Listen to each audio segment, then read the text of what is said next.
এক ছিল গোপাল নামের এক কৃষক। সে থাকত পূর্ব বাংলার এক ছোট গ্রামে। তার ছোট্ট একটি খামার ছিল। জমিজমা খুব বেশি ছিল না, তবে সে পরিশ্রমী আর বুদ্ধিমান ছিল। তার স্ত্রীর নাম ছিল সরলা, আর একমাত্র ছেলের নাম রাহুল।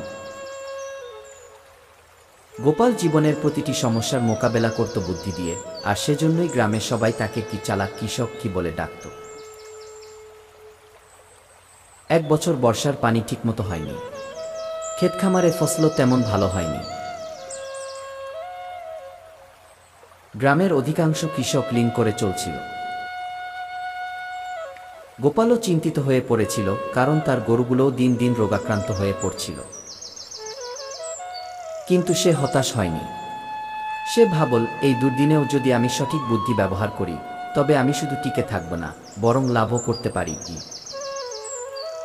বাজারের নতুন সুযোগ। একদিন গোপাল শহরের হাটে গেল কিছু চাল ও ডাল কিনতে। হাটে গিয়ে সে লক্ষ্য করল, শহরের মানুষ অর্গানিক বা বিষমুক্ত ফসল কিনতে চায়, যদিও দাম একটু বেশি দেয়। তখন গোপালের মাথায় একটা বুদ্ধি খেলে গেল। সে ভাবল, আমি যদি আমার জমিতে বিষমুক্ত সবজি চাষ করি, তবে শহরের লোকজনকে তা বিক্রি করে ভালো লাভ করতে পারি। সে বাড়ি ফিরে তার জমিতে বিষ ছাড়া জৈব সারের ব্যবহার শুরু করল।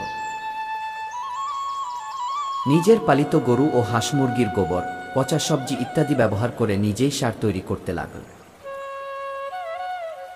কয়েক মাসের মধ্যে তার জমি থেকে শাকসবজি, টমেটো, বেগুন, লাউ, পুঁইশাক ইত্যাদি ভালোভাবে ফলতে শুরু করল। বিপণনের কৌশল।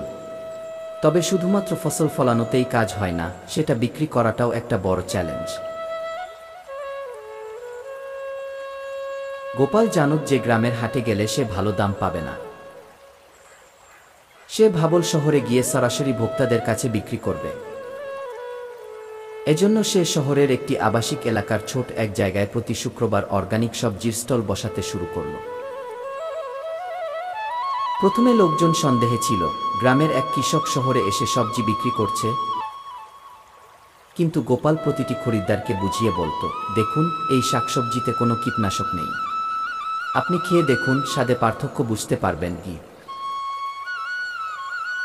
তিনি বিনামূল্যে টেস্ট করিয়ে দিতেন, এমনকি ছোট শিশুদের জন্য ছোট প্যাকেট বানিয়ে দিতেন। ধীরে ধীরে তার খ্যাতি ছড়িয়ে পড়ল, আর নিয়মিত গ্রাহক তৈরি হয়ে গেল। গ্রামের কৃষকদের অনুপ্রেরণা। গোপালের সাফল্য দেখে গ্রামের অন্য কৃষকরাও উৎসাহিত হল। তারা গোপালের কাছে এসে বলল, ভাই, তুই কিভাবে এত লাভ করলি? আমাদেরও শেখা দরকার। গোপাল তাদের বলল, এই পথ সহজ নয়, তবে অসম্ভবও নয়। বিষ ছাড়া ফসল ফলাতে সময় লাগে, যত্ন লাগে।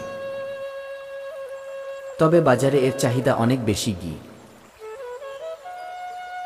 সে কয়েকজন কৃষককে প্রশিক্ষণ দেওয়া শুরু করল। এমনকি সে একটি ছোট প্রশিক্ষণ কেন্দ্র খুলে ফেল নিজের খামারের পাশে, যেখানে জৈব কৃষি ও বিপণনের কৌশল শেখানো হতো। এক চ্যালেঞ্জ, মধ্যস্বত্বভোগীদের ষড়যন্ত্র। শহরের বড় বড় আড়তদাররা বুঝতে পারল, গোপালের সরাসরি বিক্রির কারণে তাদের ব্যবসা কমে যাচ্ছে।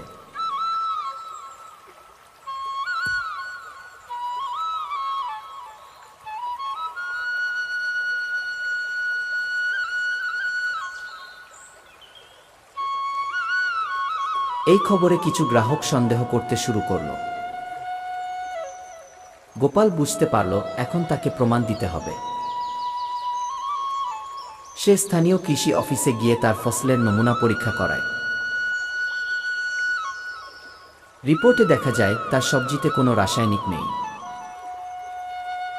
সে রিপোর্টের কপি প্রিন্ট করে শহরের গ্রাহকদের মাঝে বিতরণ করে। সে এমনকি শহরের এক প্রাথমিক স্কুলে গিয়ে একটি ছোট সেমিনার করে শিশুদের ও অভিভাবকদের বুঝিয়ে বলে যে কিভাবে অর্গানিক ফসল উৎপাদন হয়। লোকেরা আবার বিশ্বাস করতে শুরু করল। শহরের এক স্থানীয় পত্রিকা চালাক কৃষকের জয় কি নামে একটি প্রতিবেদন ছাপে। এতে গোপালের ব্যবসা আরও প্রসারিত হয়। পরিণতি ও স্বীকৃতি। কয়েক বছরের মধ্যে গোপাল শুধু একজন কৃষকই নয়, একজন উদ্যোক্তায় পরিণত হয়।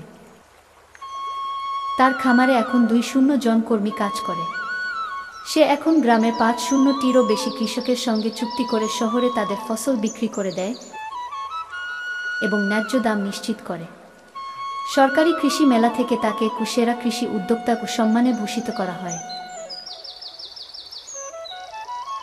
সে তার বক্তব্যে বলে, আমি শুধু একজন কৃষক, তবে আমি জানি পরিবর্তন আনে সাহস আর বুদ্ধি।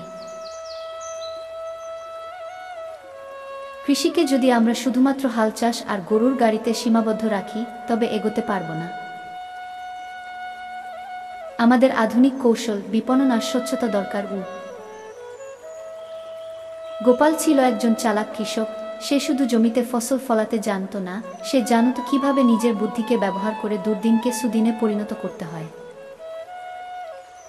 তার গল্প আমাদের শেখায়, সাহস আর বুদ্ধি থাকলে কৃষকও হতে পারে উদ্যোক্তা।